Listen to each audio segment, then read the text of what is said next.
Are we? Okay. So just to start things out, and I think this is a question that's on the minds of a lot of us here at Shady Side right now, which is how do we define success in school and work in our lives? When you were in school, what was your idea of success, and how has that changed since then? That's a great question. It's great to be here. Thank everyone for having me. This building is incredible. When I was asked to come, I thought we were going to be in Mem Hall. I forgot this is new, but this is much better. I think the definition of success changes in a big way. If I'm being honest, thinking back to being at Shady Side, particularly as an upperclassman, success was grade point average. Success was what college I was going to be able to get into. Success was success on the athletic court, et cetera. Today, it's much more granular to the day. To me, not to sound too cheesy, but if there's a purpose kind of in life for me, it's that each day you feel like you've done something to make the world at least a tiny bit of a better place than it was before. That may be doing amazing things, in volunteerism, serving the world. That may be at home with your family. That may be in your neighborhood. It may be personal growth. But as long as you kind of wake up and think that you've moved the needle forward a little bit compared to when where you were last night when you went to bed, to me that is a success each day, because your life is going to have up and downs. Personally, professionally, every day has low points and high points. That's just life. But as long as when you look back, and I always think now in my job, which I would say has a lot of lows and highs in a day and some stressful moments, at the end of the day, I always love what I did that day. I'm always happy with the day I had, and so for me, that's success. Thank you. So transitioning to your job, which you just described, you were recently named Chief of Staff to the Mayor after being a city councilman for 4 years. What are the challenges in moving from representing a single council district to now representing the mayor and the city as a whole? Sure. So I think there's two big challenges. First of all, as an elected official, it's on you. When I speak, it was my words, and if I said something stupid, I owned it. If I took a position and it turned out to be controversial or wrong, I owned it. And you had your own future and your own path in your own hands. When you're chief of staff to somebody, obviously my job is to make the mayor look good. It's not about me. And so if I say something stupid or I screw up, he's the one who's in trouble. So there's some more pressure, I would say, in that. And that is a big difference for me to get used to.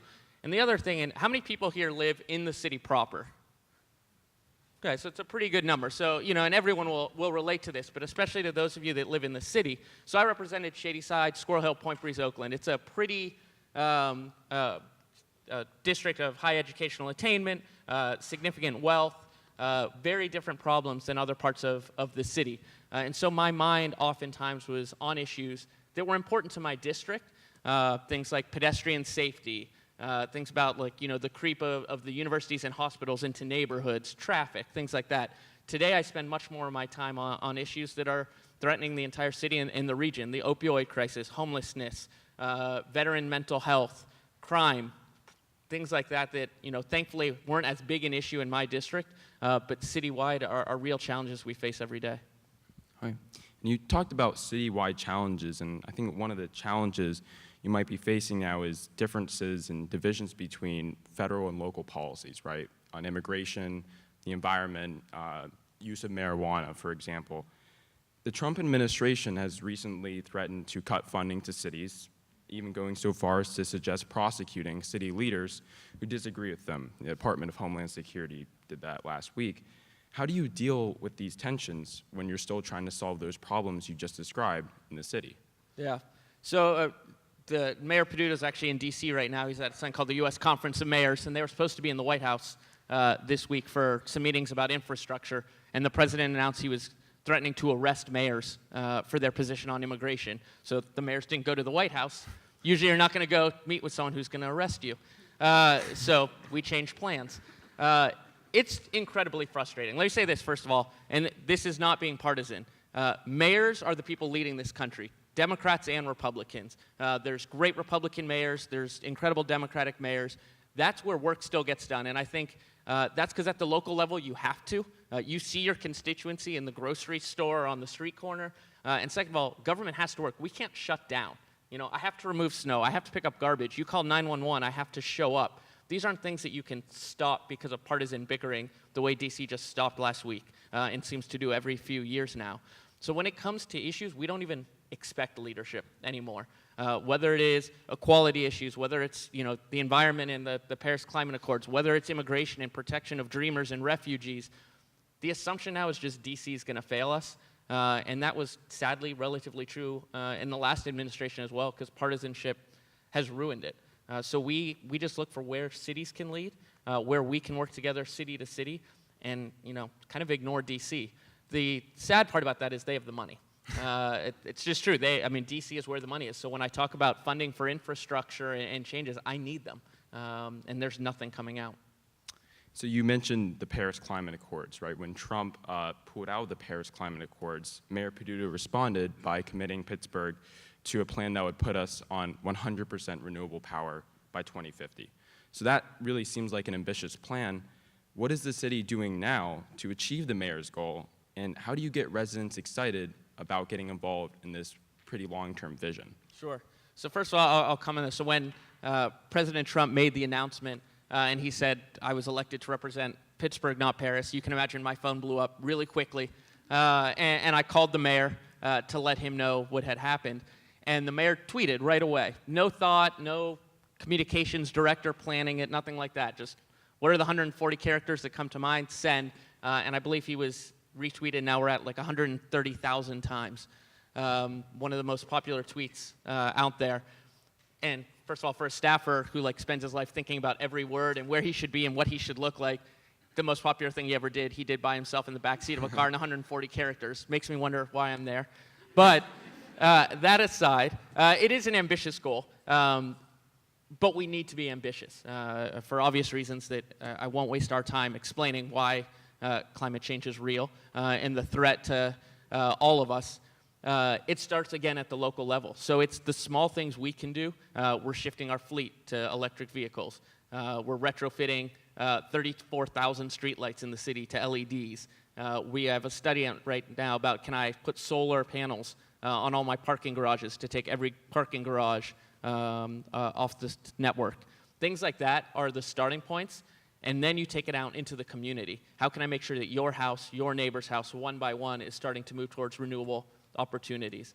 And I think the community buy-in is where the success will come. No great movement is ever started or completed by government. It is always community-based. And so we need to help people figure out what they can do to play their role and then help them financially to achieve it, because it's not an inexpensive effort. Right.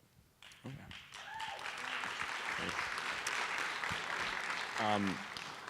Another initiative that kind of needs that community buy-in is affordable housing, right? You were a proponent of affordable housing as a city councilman. You helped pass legislation to create the Affordable Housing Trust Fund. For people who need that, that's definitely a welcome development, but it also involved raising taxes, not something that a lot of people like. Now, how do you now, as chief of staff, make the case and continue to make the case to the city at large that this is something that is beneficial to everyone, even if you don't need it personally? Sure. So Pittsburgh and pretty much every city in America is a terrible story of two cities. In the city of Pittsburgh, for all the great things that we all read and I hope we all experience, and we're America's most livable and most likely to land Amazon and the best place for millennials and the best place to retire and all these things that I tweet every day, I also spend my day thinking about the fact that 25%, 1 out of every 4 people in my city, don't know how they're paying rent, don't know how their food's going to be on the table tonight, don't know how they're going to get their children's clothes for school, don't know how they're going to pay their mortgage, don't know how they're going to fix their car, don't know how they're going to pay their taxes. That's 1 out of every 4 people in my city. So if we're going to be a city of success, if we are America's most livable city, it better be more livable for everyone than just 75% of the city. And sometimes that means us paying more taxes, whether that's a sales tax, a wage tax, or in this case, something called a real estate transfer tax, which means we basically said on the sale of a house, 1% of that sale is going to go to help people who need help in housing. If you're buying a house and you have the funds to do it, it's an important way to give back. We have people in communities who are being forced down as there's growth. And yes, there's affordable options in the region, but if your home is in a community and your child walks to school and grandma lives around the corner and she watches him after school because you're working 2 jobs and it's near a bus route which gets you to Presby where you're a nurse, you can't just move to another neighborhood and say, okay, well, it's affordable, I can afford rent, if you don't have support for your family, your church isn't there, your synagogue isn't there, your bus line isn't there. that's not the way we treat human beings. And so if we have to put in a little bit more, we're going to. And it impacts people like me. It impacts hopefully all of you one day when you come back to Pittsburgh and buy a home. But that's what being a community is. It was very...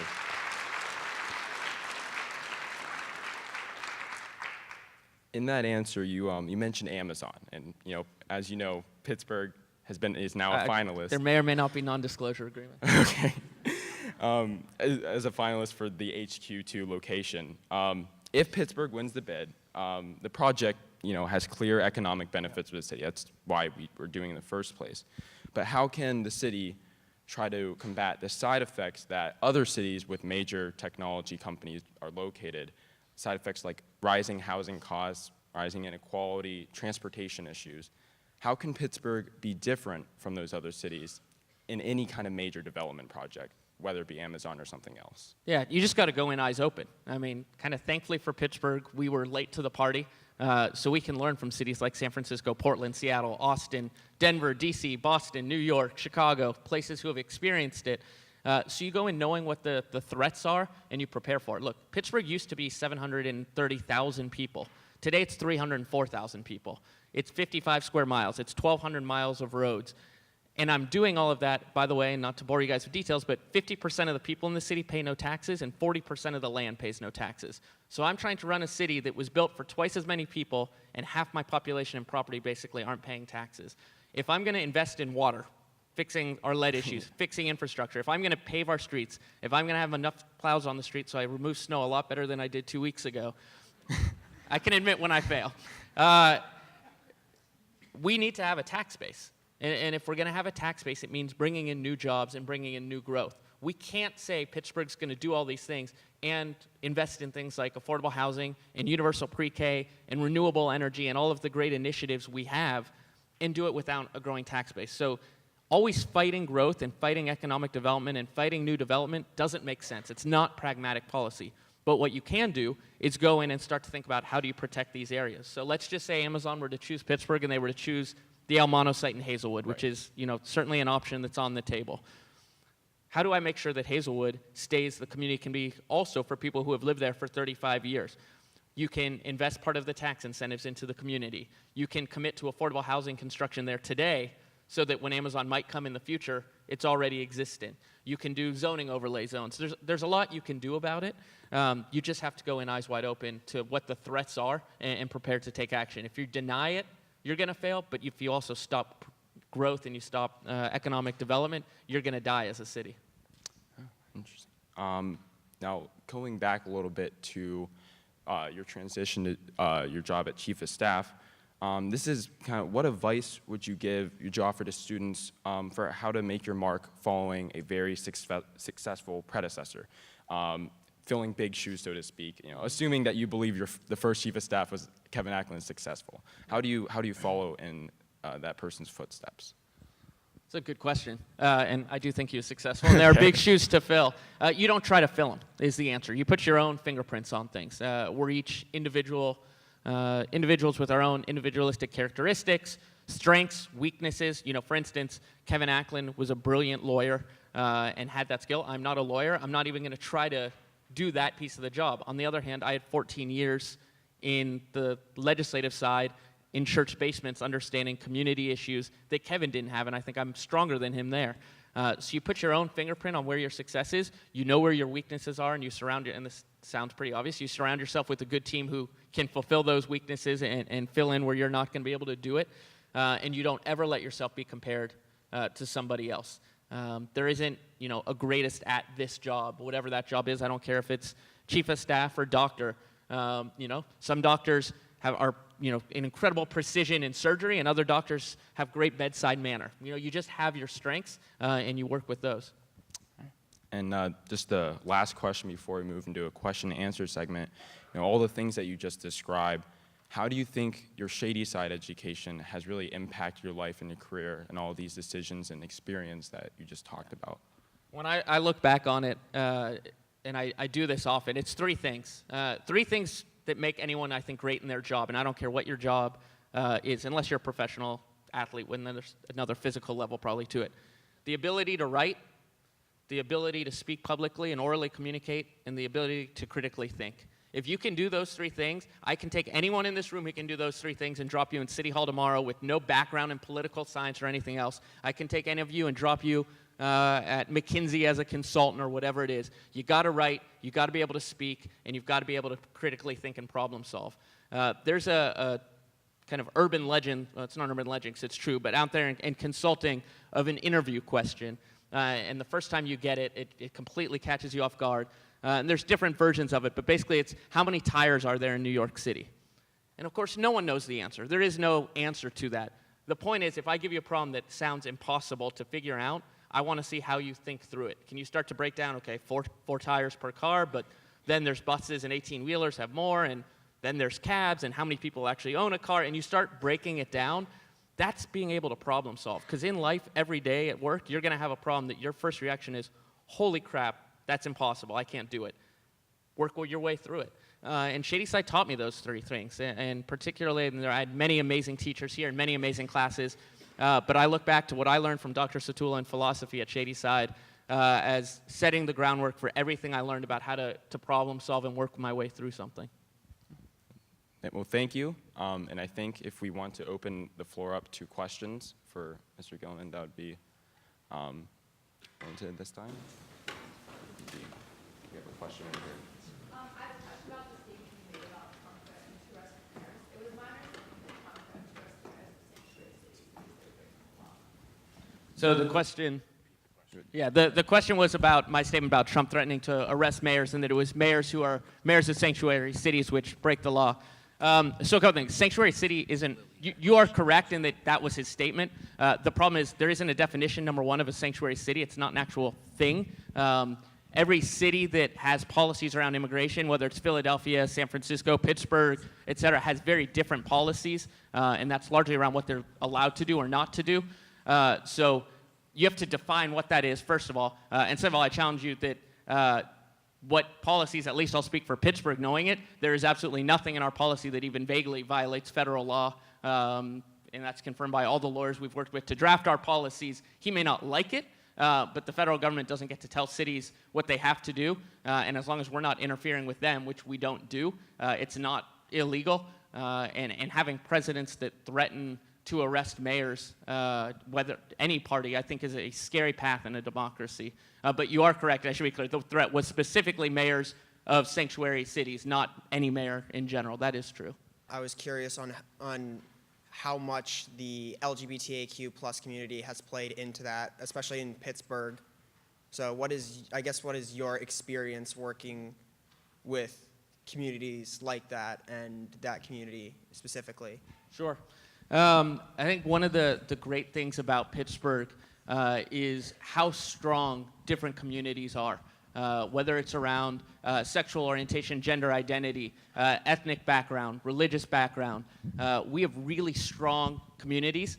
We have really strong neighborhoods. You even think back to like Bloomfield is Little Italy and Polish Hill and the German community on the north side. Sometimes also what keeps us segregated with its negatives, but it's incredible strength of Pittsburgh.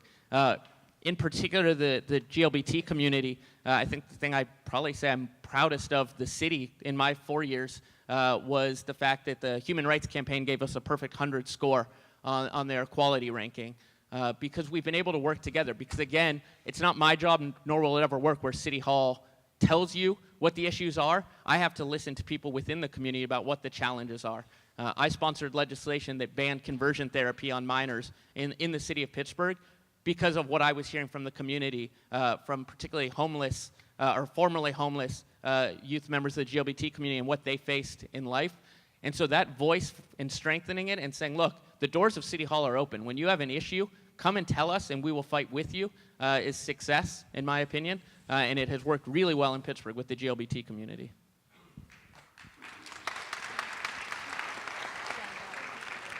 Hi.